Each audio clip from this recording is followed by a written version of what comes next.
আর পরিস্থিতি সবথেকে ভয়ানক তখনই হবে যখন বাসার সবথেকে কষ্ট করা ছেলেটার টাকায় করা বাড়িতে অন্য ভাইকে জায়গা দেওয়া হয়।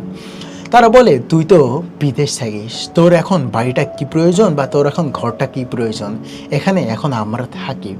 আপনি হয়তো ভালো মনে ভালোবাসার টানে ভাইকে সেই বাড়িতে থাকতে দেন, কিন্তু দেখা যায় যে সময় গড়িয়ে আপনি যখন দেশের মাটিতে পা রাখেন, ওই বাড়িতে যখন থাকা শুরু করেন, ওই বাড়ির সবথেকে অবহেলিত মানুষটাই আপনি হন।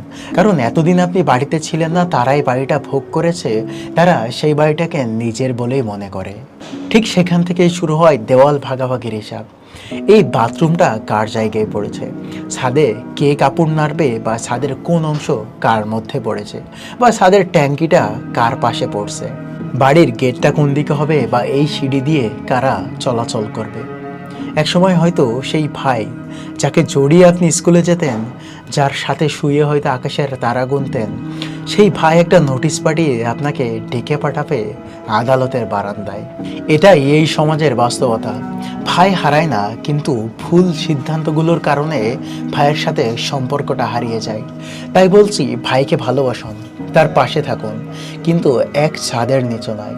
আলাদা থাকলে ভাইয়ের প্রতি সম্মান থাকে, দূরত্ব মর্যাদা বাড়ায়, আর একসাথে থাকলে সেই মর্যাদাটুকু দেওয়ালের ধাক্কায় চূর্ণ বিচূর্ণ হয়ে যায়। আপনার কষ্টের টাকা দিয়ে নিজের ঘর করুন, নিজের সংসার সাজান, ভাইদেরকে ভালোবাসুন, ঈদে তাদের বাড়ি যান, তাদেরকে জড়িয়ে ধরুন, তাদের ছেলে মেয়েদেরকে ভালো ভালো গিফট দেন, কিন্তু নিজেদের ভালো ভবিষ্যৎ গড়ার নামে এমন ভবিষ্যৎ গড়বেন না যেখানে হয়তো সম্পর্কগুলোই আর থাকবে না, যখন হয়তো বিল্ডিংগুলো থাকবে কিন্তু থাকবে না তার সাথে সম্পর্কগুলো। আর এটা কোনো গল্প নয়, এটা হলো এই সমাজের নির্মম বাস্তবতা।